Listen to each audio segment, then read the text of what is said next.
Assalamu alaikum students, how are you all? I hope that you all are doing great. Welcome to your channel, my D1D2 Scientific Academy.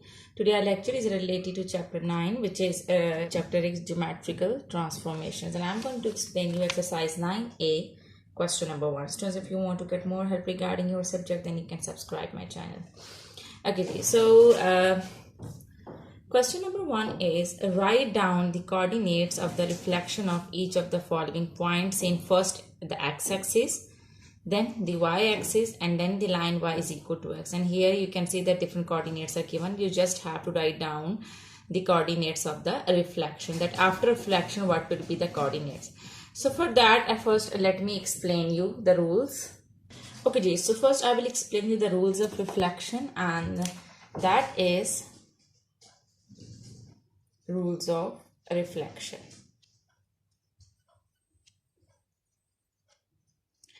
Remember that, there are many rules, but right now I'm just going to explain you those rules which are given, which are related to question number 1. So just have to remember that whenever you are reflecting an object or any point, okay, so in the same way, if you are reflecting a point in the y-axis, so it means that and these are the coordinates x, y, so the y will remain same. You will just change the sign of the x coordinate.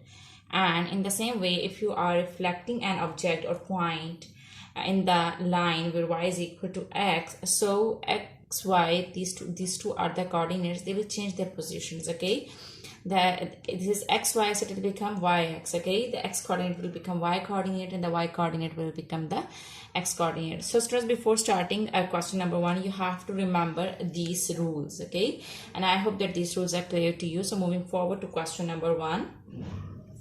Okay, so question number 1 is write down the coordinates of the reflection of each of the following points in the x-axis. First in the x-axis, and then in the y-axis, and then in the line y is equal to x. So first I'm going to make 3 columns, and that is x-axis, when you will reflect the object in the x-axis, and when you reflect the object in the y-axis,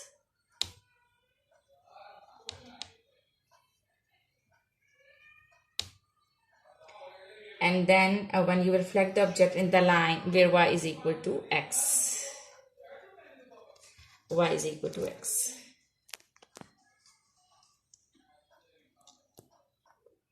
And question number 1 is the coordinates are 3, 4. Okay, so coordinates are 3, 4. So when you reflect it in the x-axis, it will become. So the first question is 3, 4. Okay, these are the coordinates. Now you have to reflect these coordinates in the x-axis. As I have told you that whenever you reflect any point, so these are the coordinates of a single point now. So when you will reflect this point in the x-axis, the x coordinate will remain same. You will just change the sign of the y coordinate. Remember this rule. So it will become 3 minus 4. So in the same way, it is when you will reflect the same point in the y-axis. So the y coordinate will remain same. You will change the sign of the x coordinate. Now if you will reflect this point in the line where y is equal to x, so you will exchange them. It is 3, 4, so it will become 4, 3. Moving forward to second part. It is minus 1, 3. So when you reflect it in the x-axis, the x will remain same, and you will change the sign of the y coordinate. And when you reflect it in the y-axis, the y coordinate will remain same.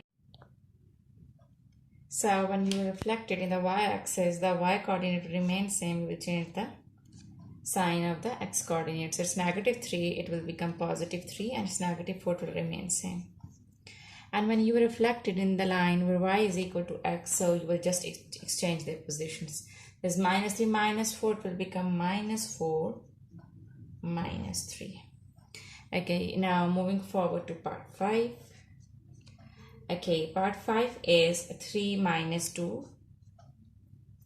So when you reflect in the x-axis, the x coordinate will remain same. You will just change the sign of the y coordinate. So it will become 3, positive 2. In the same way, when you reflect it in the y-axis, the y coordinate will remain same. You will change the sign of the x coordinate. So it will become minus 3, 2. And when you will reflect it in the line where y is equal to x, so you will exchange their position. So it is 3 minus 2, it will become minus 2, 3. The x coordinate will become y coordinate and the y coordinate will become the x coordinate. Or the last part is PQ. So when you reflect it in the x-axis, the x coordinate, okay, you will just change the sign of the y coordinate, the x coordinate will remain same. Okay, in the same way, when you reflect it in the y-axis, the y coordinate will remain same. You will just change the sign of the x coordinate. And when you reflect it in the line where y is equal to x, you will just exchange their positions. So it will become PQ, so it will become QP. Okay, students, I hope that today's concept is clear to you with the practice of these sounds, because when you do the practice, then this concept will be more clear to you. Take very good care of yourself. Thank you very much, and Allah Hafiz.